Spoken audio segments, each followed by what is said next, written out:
Ionic compounds are substances that we regularly interact with. They are present in the salt that we put on our chips, the baking soda that we use to bake cakes, and in the toothpaste we use to brush our teeth with. In this video, you will learn everything that you need to know about ionic compounds and their properties. Hope you enjoyed the video, guys, and remember to stay science.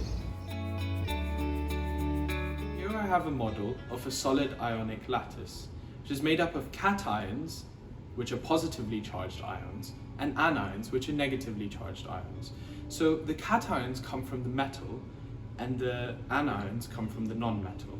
And between them, we have very strong electrostatic forces of attraction, which require lots of energy to overcome, which is actually why ionic compounds have a very high melting point.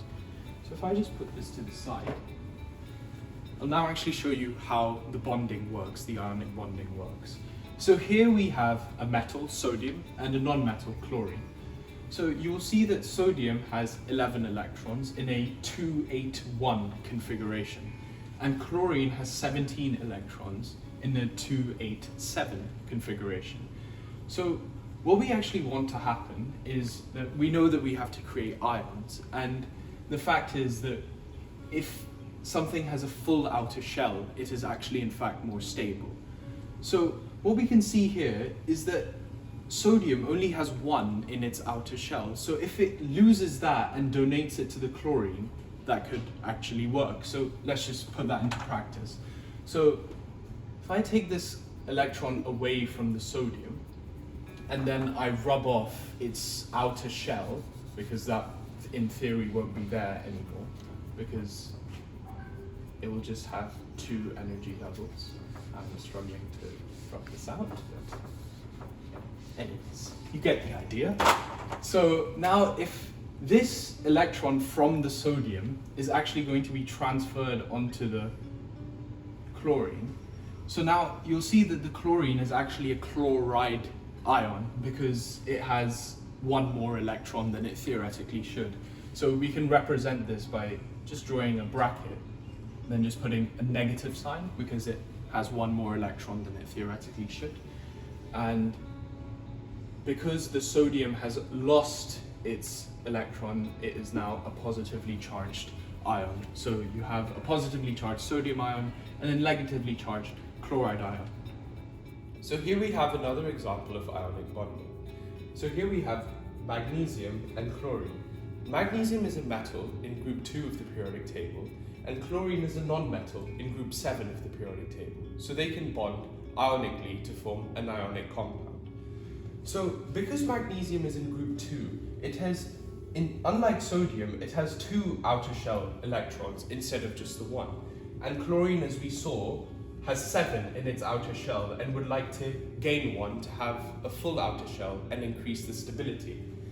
So what we'll actually need here is 2 chlorine atoms, because we can have this 1 magnesium atom which can donate 2 electrons, 1 to 1 chlorine atom and 1 to the other. So we just do the same process as we did for sodium chloride. We rub these 2 electrons out, and then 1 of them gets transferred onto 1 atom, and then 1 gets transferred onto the other, and then as before, we've now created ions, but this is a 2+ ion because it's lost 2 electrons. And then this is just a minus because it's just gained 1 electron, but you have 2 of them. This is a minus. Now we can see that the formula of this would just be MgCl2 because we have 2 chlorine atoms per magnesium atom.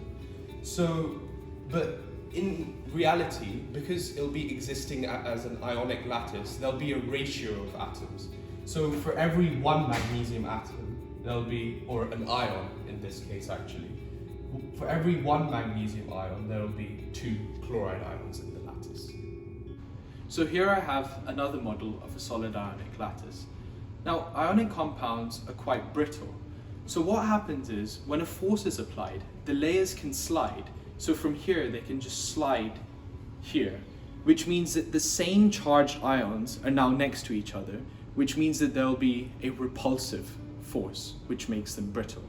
So now I can model that using magnets, because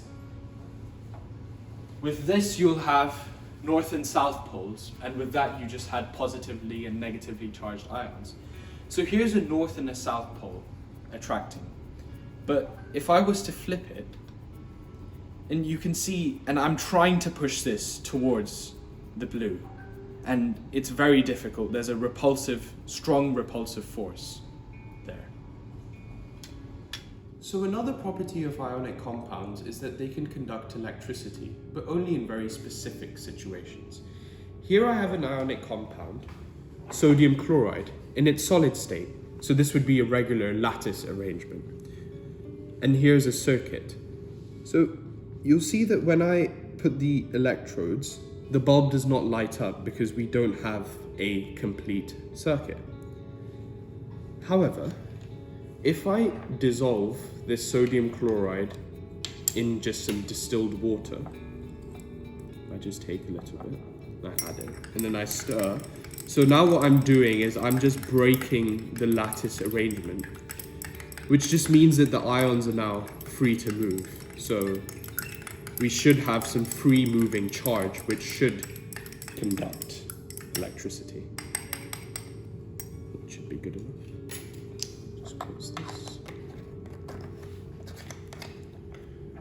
So now hopefully, if I place this inside, you'll see that the bulb lights up because the charge is free to move. So another scenario in which ionic compounds can conduct electricity is when they're molten, essentially when they've changed from a solid to a liquid, because again the ions are free to move and we would have free moving charge. Another property of ionic compounds is that they have a very high melting point. This is due to the electrostatic forces of attraction between the positively and negatively charged ions. These forces of attraction are very strong and require lots of energy to break. So here again, I have my sodium chloride just in a crucible. What I'm gonna do is try and melt it by just placing the Bunsen over. So as we know, sodium chloride has quite a high melting point. So we could be here forever. So what I might actually do to accelerate the process of melting is actually lift the Bunsen burner over the sample, and hopefully that accelerates the melting.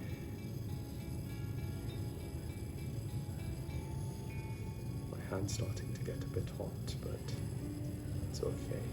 Okay, I don't think it's going to melt, which just proves that ionic compounds have very high melting points. And hope you enjoyed the video, guys, and remember to stay sciencey.